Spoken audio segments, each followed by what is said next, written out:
Hey, so welcome everyone to the Becoming Human podcast. And today I have a really exciting guest, Jerome Shaw. So uh, I he's a kindred spirit, and we connect in so many ways. I kind of struggled to figure out how to introduce him, but he's an author. He's an author of three books, one of which I have with me today, that I'm gonna touch on briefly. In this Pranic Living Unveiled. He's an author of two other books. He's a musician. He's a poet, and one of the things he's probably most known for online is being a breatharian.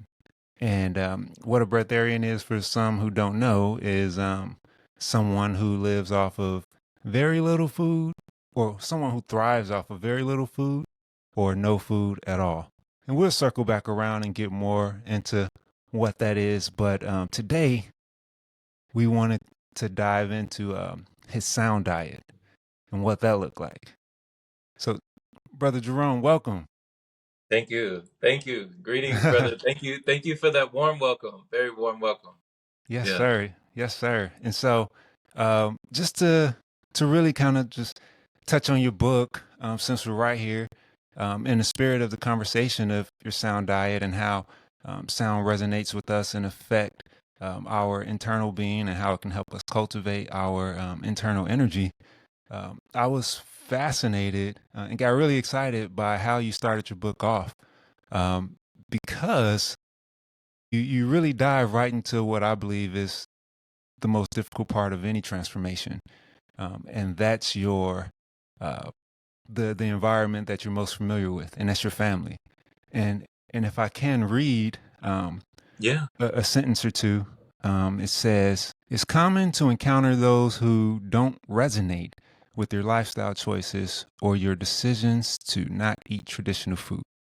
Now, the key word in there for me, especially as it pertains to our conversation, is resonate. Now, today, I want to be using a word or a phrase called resonant frequency Hmm. to kind of engage certain aspects of our conversation. And I was fascinated that you chose that word, resonate. It derives from the Latin word, and say the word resonate derives from the Latin word resonare, meaning to sound again or to echo, which is a Hmm. combination of the prefix re again and sonare to sound. So, could you maybe unpack that a little bit briefly before we get into the rest of the conversation? Yeah. Yeah. It just reminds me of it just kind of gives me a vision or a picture of like tuning forks, Yeah, coming together. Like when you ding one tuning fork and then you just bring it to another tuning fork and they both kind of start resonating together, yeah, Or, I remember I read this book, actually, Nabiha and I, a long time ago. We were just reading books together. We were just kind of had our own little private book club where we would read books together. And there was a book, I forget his name. I think it might have been Bob Prohl or something. I forget his name, the author. But he wrote a book called The Somebody People and the Nobody People. And we were reading these books, and they had these a section of society that were called the resonance. They were the resonance, and they were like the mutants in X-Men, like hmm, Charles Xavier with the X-Men Academy. And they're these people that are, they're like humans, but they have these mutant abilities, and so they resonate with each other, and they're the resonance. They were kind of the outcast, they were ostracized, they were kind of over there. yeah, And that's kind of what I felt on this journey. There's been times where I felt like the black sheep, and I didn't feel, like I had kindred spirits, like I had a family or a congregation around me. And then there's been times where I really felt the togetherness, the community, that people are helping each other remember and bringing the members back together to resonate with each other from one to another, your sisters and brothers that just come yeah. from the mother, right? There he is. So, yeah. Yes. So I love when people can resonate on that level, and conversations like this help you find those who resonate with you as well. Yes, sir. Yeah, beautifully said. And I resonate, and I think that's what makes this happen. But can I add to that a little bit? Just another bit of perspective that could basically help people understand themselves even more. Because I feel like the more you understand where things are coming from within yourself and in your life, then you could approach them in a way that can lead to transformation. And I know that transformation is a space where that that's what brought us together, energy cultivation and our desire for transformation. So there's a there's a theory by a doctor called William Brady, and it's called prime content. And basically, what prime content is prestigious in group moral and emotional information or content. And basically, his theory talks about how when those aspects of our society they pierce through our conscious mind and automatically go to our subconscious. And this is because this has been beneficial for our survival in groups throughout human history. So when something is prestigious, right, it's easy for us to trust it because we say it must have some validity if it was able to get this big, right? And when something is in group, right, there's a harmony there, there's a resonance there. And regardless of if we're resonate on something that's healthy for us or harmful, there's still a harmony. And when someone tries to um, change themselves in a way that discords the group, they're met with resistance, Mm. regardless of if the transformation is harmful or helpful. Does that make sense? Yeah, makes perfect sense.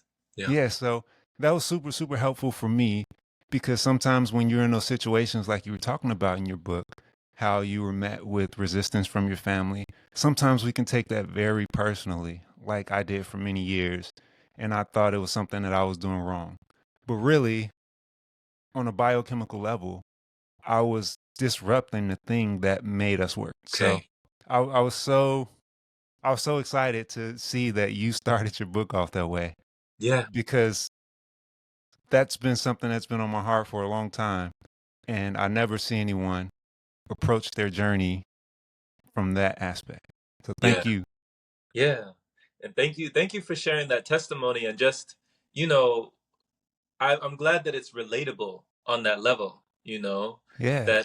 that people can, like you said, resonate with something Yeah. that, you know, not everyone can understand, but you can feel on that Yeah. level.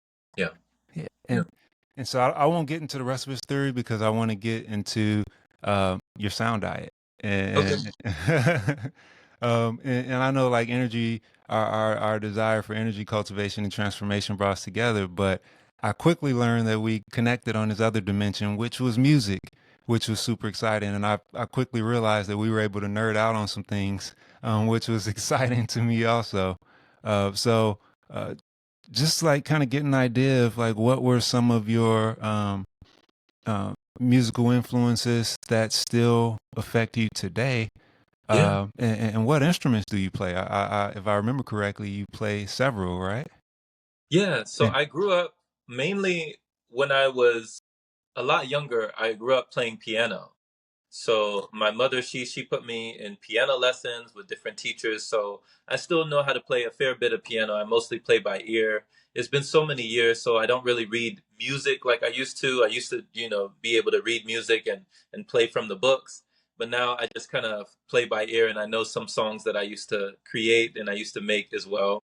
And some songs that I picked out, tunes like Stevie Wonder, or tunes like Erica Badu, Jill Scott, like different yeah, songs that I used to like, neo soul. I used to play different songs and different music. So I love playing the piano as well, and my mother taught me some songs. So that was from an early age, was piano. Then I remember in seventh grade I was in band, so I used to play baritone.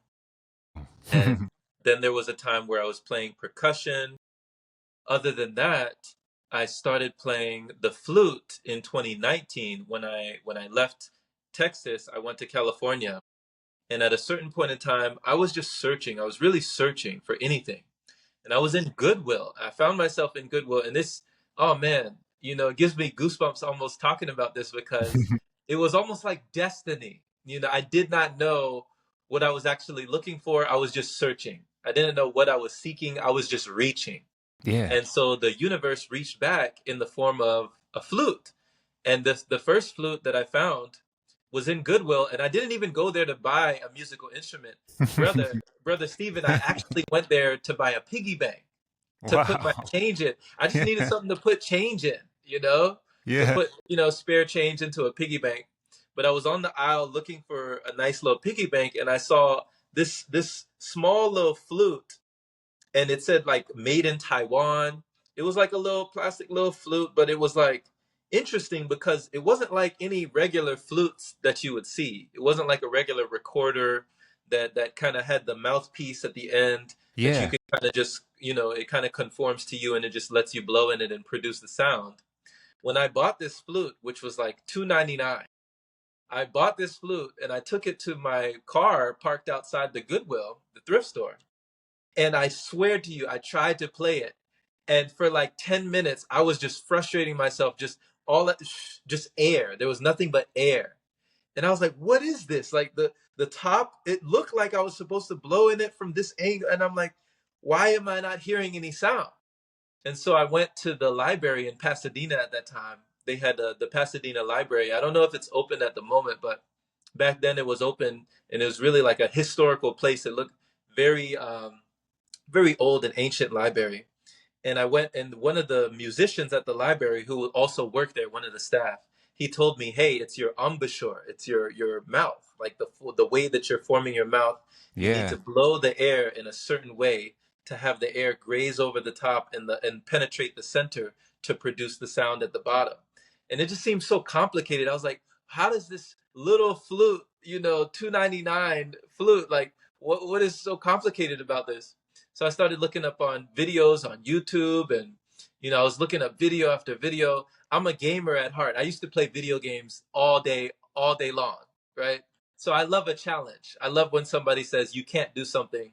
I love Yeah. a game on. Like give me an opportunity to, dare me to do something. So this became my own personal challenge that day, and it literally took me a whole day to finally get one note, to produce one note. And from Wow. that point on, I was hooked. I was hooked. I bought a couple shakuhachis from the Japanese village in Little Tokyo. And that's the one that I have now that I take on all my hikes.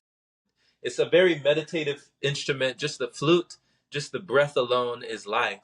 So when you're playing it, people get to listen to your life, Yeah. because that's what it is. So it's definitely gotten my relationship with my lungs, my relationship with my breath, my relationship with the air, my relationship, and just to have that awareness of what is always there, what is always around us, to oxygenate the body, to Yeah. replenish the body, to feel rejuvenated, revitalized, restored, replenished, and just reborn. To Yeah. have a rebirthing through the breath has been, oh man, it's done wonders for my life. So thank you for asking.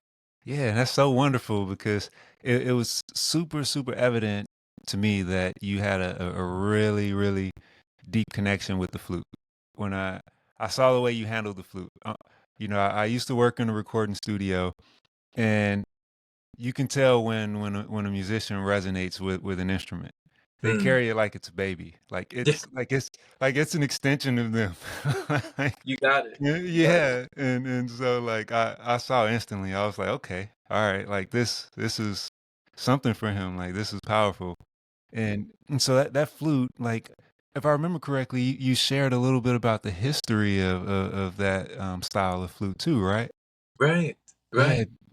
Could you yeah share again, please? That was Of very course. interesting. Yeah. Of course. So the shakuhachi, is a Japanese bamboo flute, and I can grab it for you real quick. Yeah. Let me just grab it for you so your viewers can see it, or anybody watching this here. So this flute here, just four holes in the front, one hole in the back, and it's a Japanese bamboo flute. So you see the root there is like you see the stem. So it's Japanese bamboo. They shellac.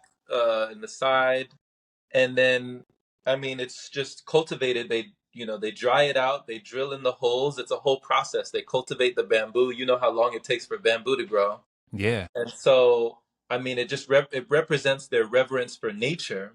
And Uh-huh. also, the Komuso monks in Japan, the Komuso monks in like 17th century Japan, during I think maybe the Edo period or different periods, uh, they would walk around with baskets on their heads and they would play this, and there were, I mean, these monks, sometimes they were from a certain order. They might have been samurai at one point and they became ronin. So these were masterless samurai that didn't have anyone to serve anymore. So they're Yeah. just wandering samurai called ronin that became monks and started playing the flute as a form of meditation. So not everybody was able to be a monk and to be able to play the flute. Not everybody even got the opportunity.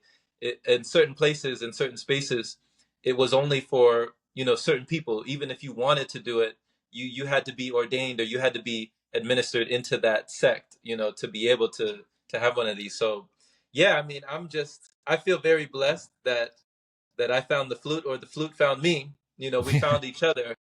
But it definitely has given me respect for the breath in more ways than one, for sure. Uh-huh. I agree, and I resonate that. No pun intended. I resonate with that. Um, just it just speaks to um, how vibration isn't isolated, right? It's this flowing thing. It's this fluid, and it goes through us. It comes from us, and it connects to everything that we encounter and everyone that we encounter. And you can have a relationship with a deep spiritual relationship with the inanimate object if you uh, allow yourself to see the way that life is produced through and from that object. Hmm. So that's very, very beautiful. Thank you. Thank you. um, yeah, and so like when we were having that conversation, um, that kind of like prompted another story that I ended up sharing with you about uh, why I think flutes are so powerful, especially in Eastern traditions where they're used to kind of help people go into transitory states Hmm. and enhance meditation and bring about a peace and a calm. Are you okay if I share that story? Um, yeah, and so it was. Uh, when I saw him playing the flute, and we got to talking about music a little bit, um, there is a researcher. I have his name in my notes, but I'll refer back to him later. He um, does a lot of research on finding the quietest places on the planet. Um, and through his research, he discovered that um, the human frequency range has this this boost in decibels at about the same resonant frequency of, say, a bird's song, smaller birds in particular. And he noticed, being out in these quiet places, the one thing that he could hear over everything else off in the distance were bird cries, or bird songs, I should say. Hmm. And so he he theorizes that uh, the reason we have that boost in decibels at the same resonant frequency as a bird song is because that meant spring was coming and all of the new life that comes with spring. So this would invoke joy within the human body. This would be security because you knew a whole lot of new life was coming with spring. And so when you look at the power of a woodwind instruments, many of them occupy that same resonant frequency. So it's tapping into something ancient within us and bypasses our conscious thinking and taps directly into our subconscious. Hmm. Yeah. And so, Fascinating. yeah, yeah. And thank you for sharing that. And I'll mention the researcher too, so you can look them up and others can look them up as well. Yeah. So let's see. Yeah, so I know like when you have a lot of conversations, I know a lot of them may center around like your breatharian lifestyle and uh your diet or lack thereof, depending on how you want to look at it, but a daily music diet for you. Like, how does playing your flute on a daily basis enhance your spiritual practice or your energetic practice? Yeah, it feels like a spiritual practice in itself, you know. It, not that it just enhances, but it is in itself. It feels like, I mean, there's times where I play this for no one in particular, just for myself, just like as a meditative, sensation. But people feel the vibration, even if you're in your own meditation. Like I've had people pass me by on the street and say, "Thank you for sharing your peace," Mm, you know? And it just strikes me, it just lets me know that the energy is felt, that it's like really being felt on a level that I didn't even know it was. So it's very surprising for me. There were times where I would just be outside playing my flute in front of a gas station or in front of a store or in front of a bookstore, in front of a restaurant or in front of a grocery store, anywhere, just playing my flute just to myself, not holding up any sign or nothing. People yeah. would drive up and people would give me money. People, I remember this, like people were just giving me money. I remember somebody walked out of a store, seen me with my flute, and just started giving me, like, and I remember I was in Italy. This was actually one of the craziest stories. I was in Italy and little kids, men, women, and children, they were just giving me these coins. And I didn't know about the currency in Italy, but they were just giving me all of these coins, all of these coins. And I was like, oh my gosh, this is awesome. Like I was just playing my flute and people are just giving me these coins. I was thinking to myself, maybe I can buy, a couple bottles of juice with this. I took it back to my place in Salsa Maggiore. I was staying with a friend in Salsa Maggiore in Italy. She told me, Jerome, this is like $40. That's like $40 in here. I said, get out of here, get out of here. $40, and I just played for like maybe an hour, just playing Wow. my flute. But it was amazing. I'm like grazie, grazie Yeah. mille, buona giornata, just keep on playing. But it was so, I mean, exhilarating for me, but it was also just I mean, the feeling of when you tap into those breath frequencies where it takes away all of the fight or flight, Mm-hmm. the Yeah. amygdala, it puts you in the parasympathetic, the Mm-hmm. rest and relaxation, and just really gets you into that mode of all is well. Mm-hmm. All is well is like a feeling, and so it can be very revealing when you're in tune with that feeling and you're in harmony with the universe, you're in harmony with the all. You feel like you've slipped into, another reality, and you've changed your mentality because you're no longer thinking about, the worries or the anxiety of the future. You're Yeah. no longer ruminating on the past. You're Yeah. just in the peace of the present, which they call the gift. The present moment is the gift that allows us to shift and allows things to lift in our lives. So when I was really getting in tune with the present moment, which the breath automatically does when you do it with intention, and just living in that dimension, I just asked myself, like, how did I forget this? There were so many times where I was like, how did I forget that it was this easy, that peace could be just a breath away, that bliss could be just a breath away, that your breakthrough, whatever that takes you, could be just a breath away. You would never know if you just slow down how things could compound when you slow down and resound when you slow down, you know? Yeah. So yeah, that would be, my diet if I had an energetic or a sound diet, just at least, just taking a moment every day to really cultivate your peace and allowing your peace to be the only metric that you measure, you know, not like this, am I successful? Have I made it? How much is in my bank account? What am I doing? What am I chewing? Like all of these things, that's not the metric, but the peace, you know, Yeah. like when your peace is the only metric, when it's the only measure, it's such a treasure when you have peace as your measure, you Mm-hmm. know? Mm-hmm. I mean, it's something that can go on forever. It can, I mean, it's interesting how much pleasure you can get just from being in your peace. They say anything that costs you your peace is too expensive. Agreed. It's too expensive. You know, Agreed. like, does it cost me my peace? Ah, I can't afford it. It's too expensive, right? Agreed. So that's what I was coming back to every time that I would play this flute. You know, it would bring me back to that. And that's really the real wealth in your own mental health, for sure. Yes. And look, I love the line, "What are you doing? What are you Yeah, chewing?" right? It's no, that's so spot on. That's so spot on. That's a a space filler, right? When we're having trouble tapping into that piece and we don't know why, chewing fills in the gap. Mm, for sure. So, no, Yeah. that's So, beautiful. so breath can be your breakfast, you know? Yes. Yes. Breath can be your breakfast when you put it on the checklist, you know? No, Yes. no need to be reckless. Right. Yeah. No, I love that. I love that. It's a ton of fun too.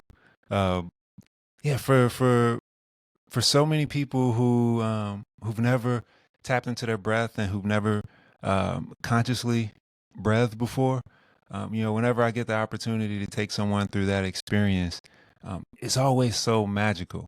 Like they get to experience themselves in a way that they never consciously felt before, and the experience is always different. Like sometimes people will break down crying. Sometimes they'll just fall back in like pure bliss and just like laugh and just be like, wow.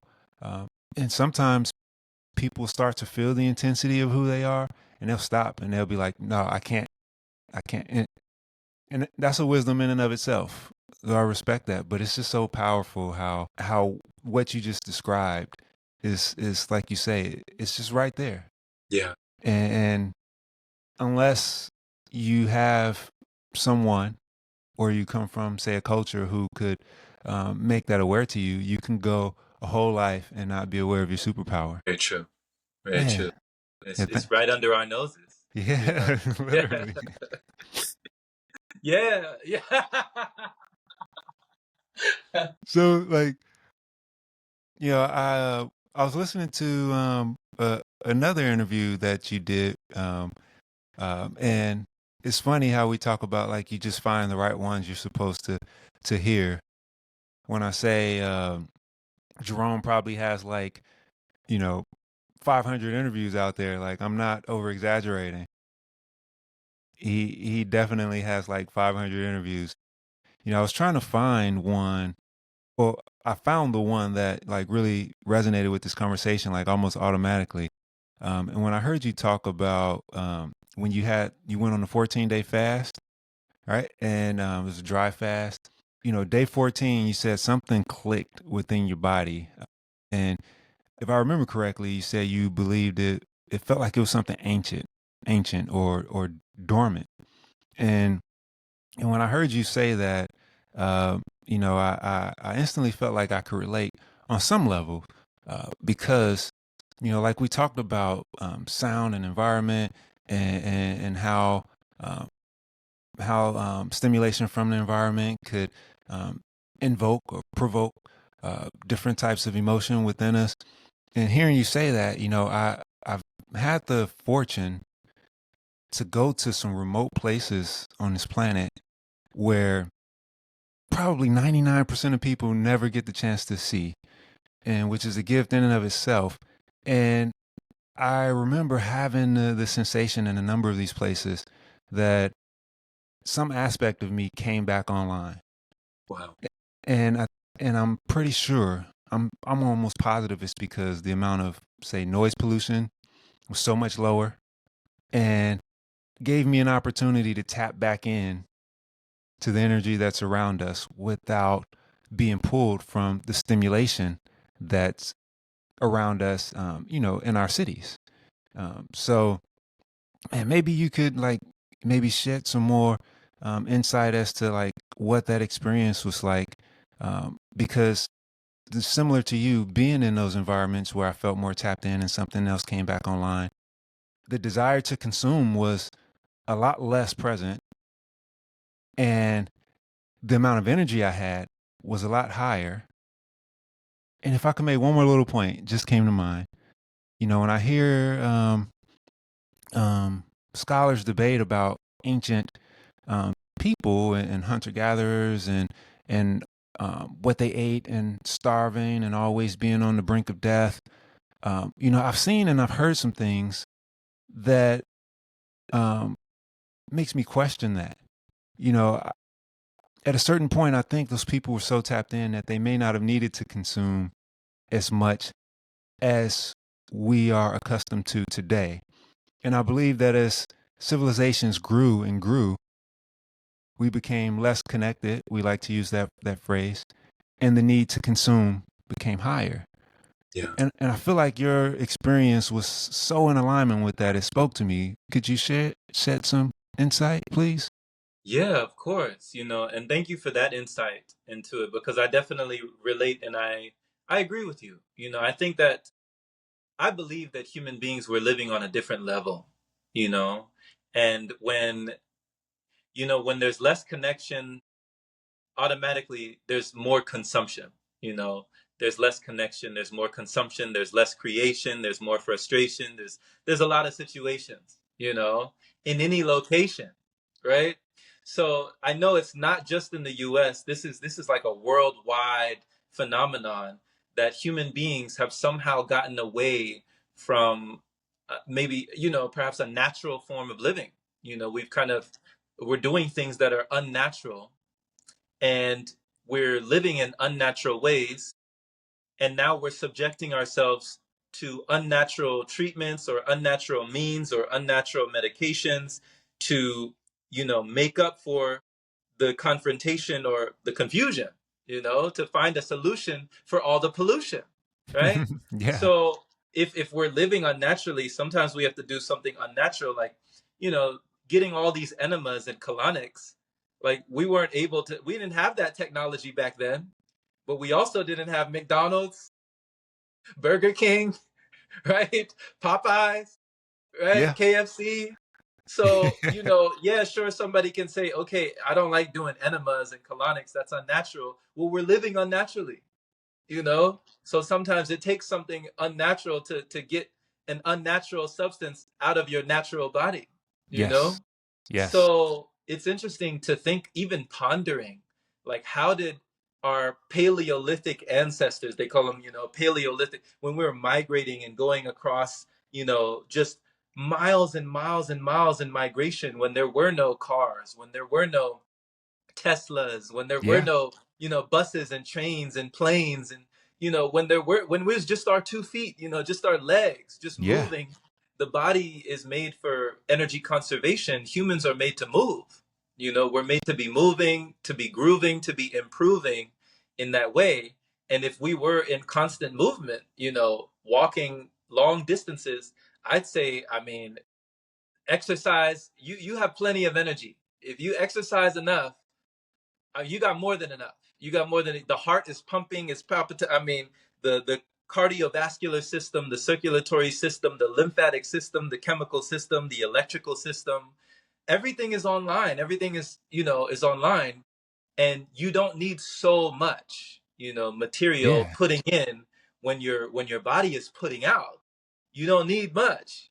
So I mean, I was just pondering to myself, what were these Paleolithic ancestors living like in these environments where there were no freezers, there were no coolers, refrigerators, pantries, grocery stores. Like, you just take what you need and go. You just take what you have and just keep going, right? The energy's flowing in that environment. So when I was going on less and less and less, and there was less to digest, and there was more that I allowed to express, there was more that started releasing, the energy started increasing, and I started to just need to be outside. It was a necessity. It started to feel like a non-negotiable. I almost wanted to sleep outside. There were times where I put up a hammock and slept outside. Even though it was cold, it was like, oh my gosh, I felt like very connected to energy, very connected to nature. and very connected to the fresh air. Like it felt too stuffy inside in these Yeah. walls. Yeah. So I was in the Sound Palace Temple with Elitam Elamin, and also there were like 9 of us, and we were all together in this retreat. And it was in Sherman Oaks, California, with a lady named Athena Starseed. And her place, you can even look it up on Google, is called the Sound Palace Temple in Sherman Oaks, California. And that was actually her house. And it wasn't called the Sound Palace Temple for no reason. I mean, this lady had all sorts of instruments.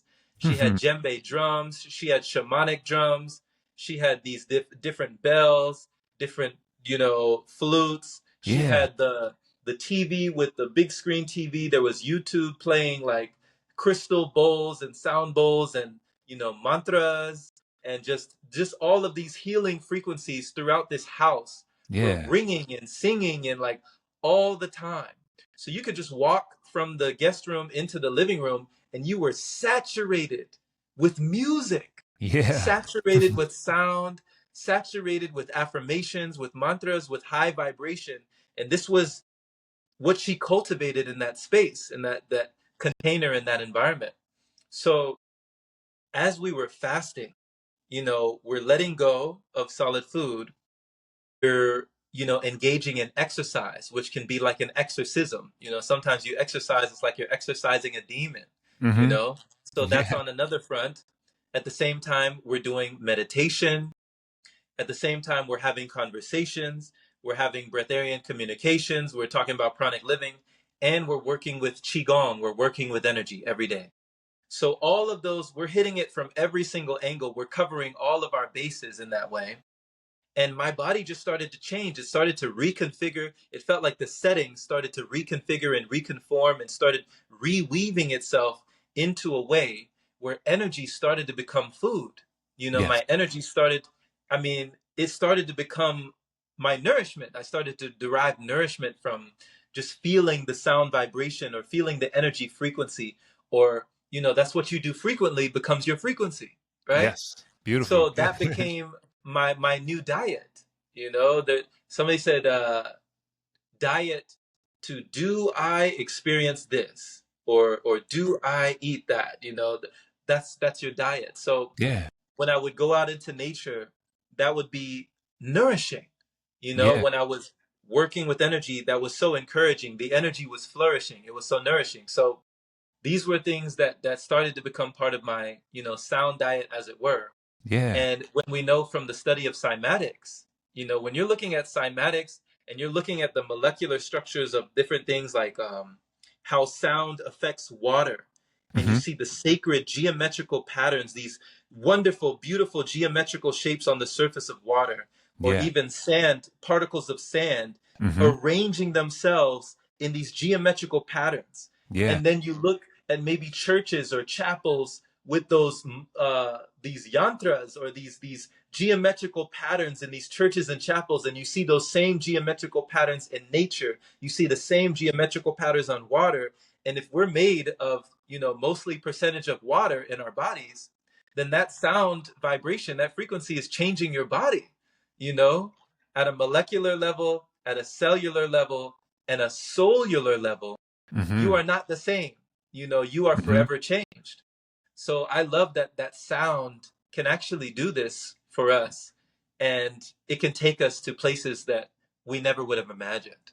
Yeah. Yeah. Yeah. 100%. And uh, wonderfully said. And I think this is perfect to really just talk about the importance of being intentional with your energy manifestation, cultivation, enhancement. You started to touch on um, qigong and meditation, and we were already talking about breath exercises.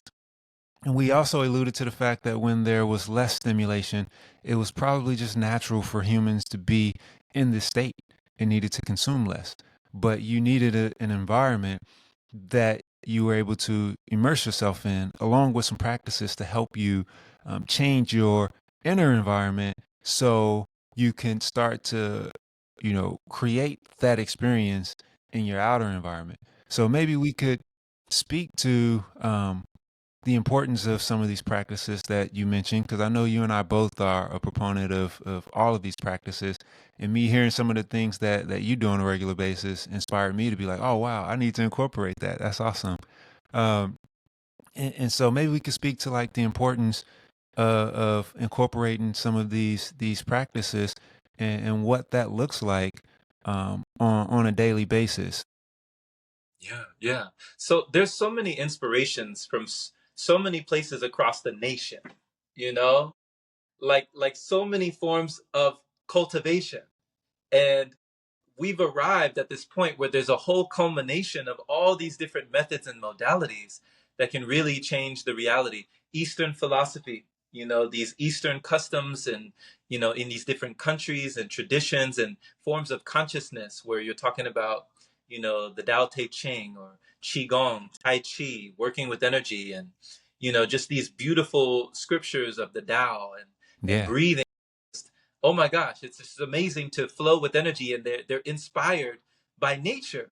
Hmm. They look at a bird flying, and they start doing the white crane, or they look at maybe a grasshopper, and or they look at a praying mantis and look how still that is, or look at the crane and look how much peace that is, and look at, oh my gosh, look at the water, look at the way that it's flowing, and look how it's going, and look what it's showing. And they get so inspired by the birds, the bees, and the flowers, the trees, and the leaves, and the branches, and holding your body in certain ways where you can be in movement and find more improvement, or you can be in stillness and let go of the illness, even Yes. in stillness, right? Yes. So just, standing like a tree, meditation, that's a form of Qigong vibration, Hmm. where Zhan Zhuang, standing like a tree, you look like you're not doing anything, but it's doing everything, Energy right? is yes. Yes. Exactly. Hmm.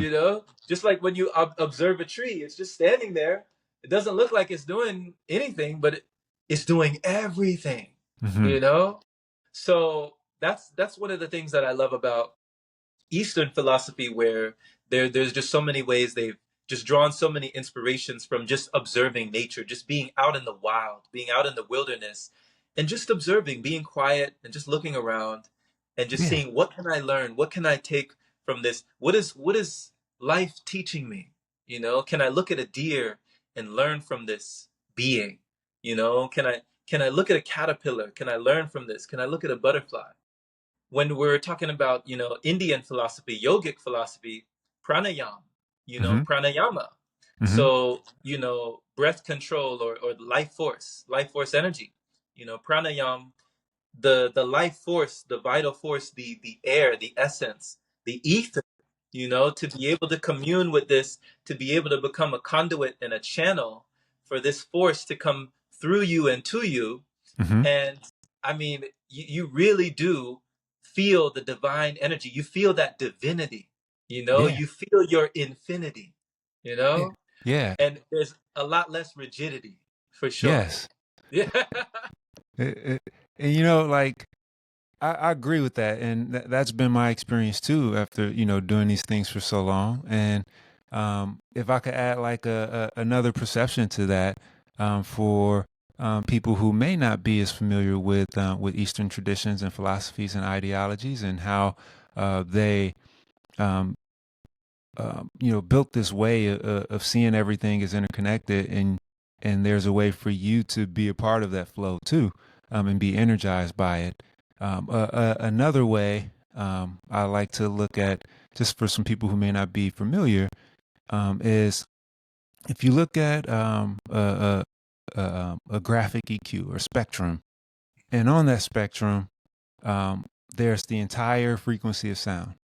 Right? There are certain aspects of that frequency that will create um, homeostasis for you and harmony, and then there's certain aspects within that frequency range that would create agitation and disease. Mm. Right? And when you're in a noisy environment, your body, your consciousness is constantly having to sift through all of the noise, which drains your energy. Right. And when you start to invest your time in practices like these, you start to turn the dials on the EQ a bit and really start to dial into the frequencies that's creating homeostasis within your being. And Right. so I like to, I want to offer that visualization too, just in case the other perspective was a little bit difficult for someone to grasp, because I do encounter folks who are like, man, a dog is a dog. I'm a human. Like, and the whole Yes. purpose of this is to, we're intelligent enough as human beings where we can um, find a way. Yeah. Yeah, Yeah. and so I Yeah. wanted to offer that too. But Thank you. that Yeah. experience, your experience has been, what you described has wholeheartedly been my experience too. Uh, so I resonate again in that regard. Yeah. Even, I mean, I'm sure when you look at children, like when you look at babies, just the way that they breathe, Yes. you know, like just from a human looking at another human being, Mm-hmm. just being. Mm-hmm. Like, how is it so freeing to see a human being? Yes.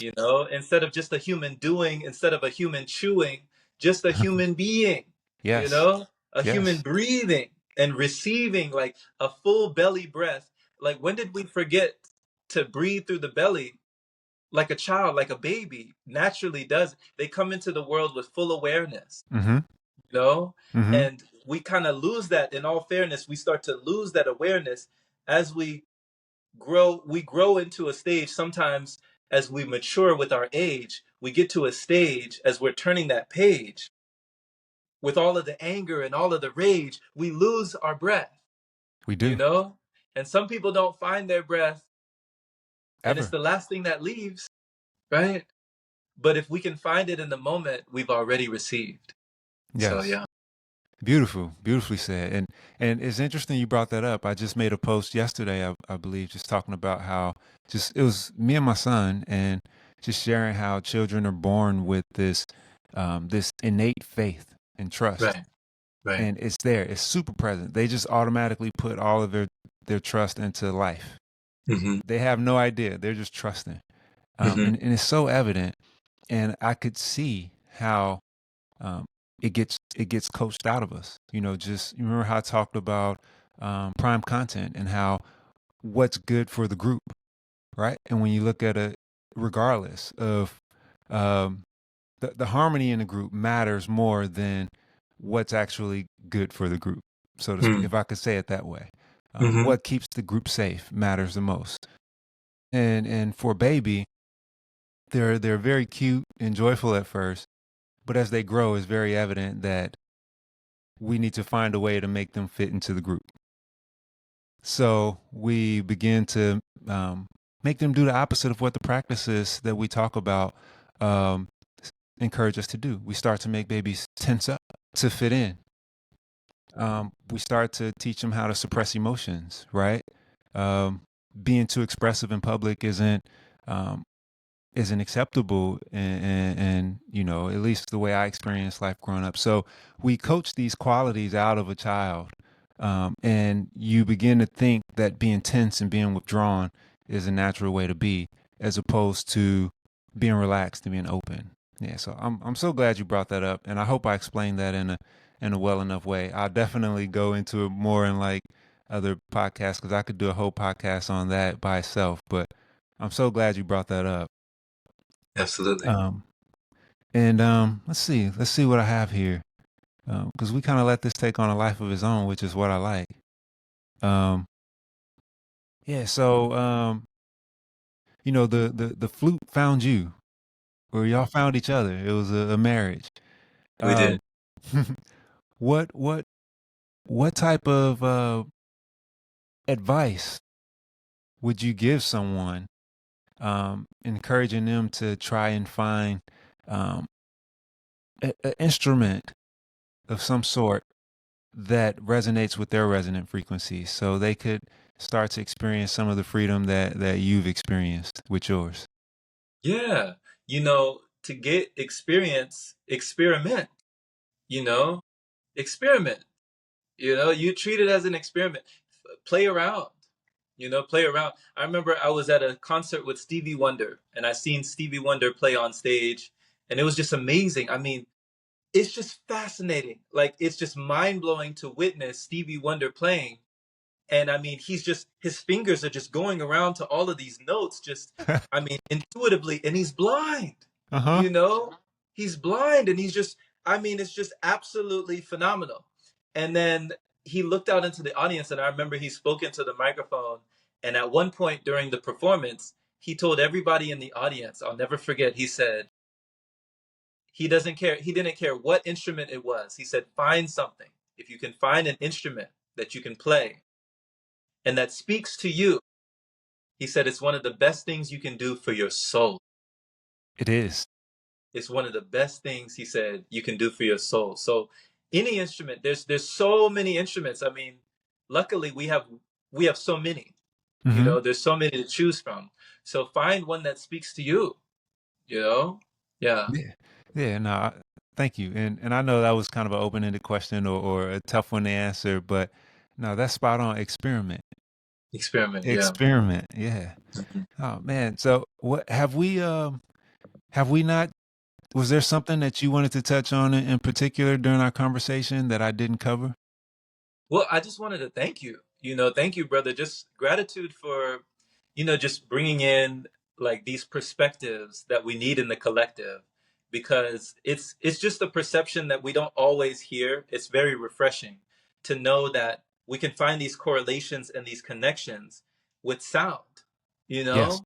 And I mean, it's always around. It was very evident, like you said, when you go into spaces that are more quiet, like when I did a Vipassana meditation for 10 days, sitting for 10 hours a day for 10 days in meditation, you see how much noise is Yeah. around. Like when you go out of that environment, I mean, you're bombarded. It's like, oh my gosh, this was happening all the time. We just didn't realize it.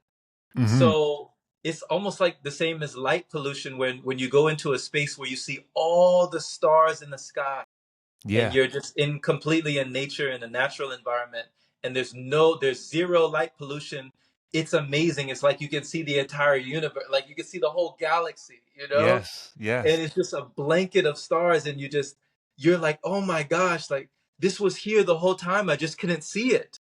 So it's the same thing with sound. Like this was here the whole time. I just couldn't hear it, you know? Hmm. Yeah. So just thank you for this conversation, because we need more conversations like this for people to understand how we can become more human. And I love the way you spell that word, you know, like how colorful, things can be, how much more we can expand our horizons, broadening the scope of our vision on the Yeah. spectrum, Yeah. finding polarity, like all of these things, how they correspond to each other, and get in where we fit in, you know, just to see how we connect with the all that is, and how there really is no separation and no limitation but our imagination. So Yes. thank you. Thank you. Thank you. And look how fitting. Like most of the time, I do my videos outside because that's where I really love to be the most. And I'm in the studio for this one, so it's just Awesome. how Awesome. fitting. Yeah, and so one of the traditions that I like to start that I've started doing with these interviews is, uh, and I learned this from someone else. As most things we incorporate in our lives, um, who do you know, who you think might be a great guest to be on an episode of Becoming Human? Yeah. But before you answer, you have to help me get them on the show. Okay. So, Ellie I, I Ellie I did one with them, Oh, you already did one with but them. I'll do Oh. another one. No, just Well, he was my first thought.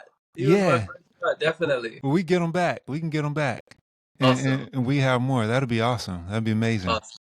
Yeah, yeah, definitely. He's a wealth of knowledge Yeah, that we didn't learn in college, you yeah, know? yeah. Yeah. And if it wasn't for him, I would have never met you. So Oh, that's yeah, awesome. yes, Awesome. sir. But man, I thank you, my brother, and it's been more than a pleasure, and it's so awesome when you can get with someone and there's this transmission of knowledge, and energy. You feel like you gain just as much, if not more, than you give. So I'm very appreciative. Likewise. Gratitude. Yes, Gratitude. sir. So I'm gonna stop recording. Okay.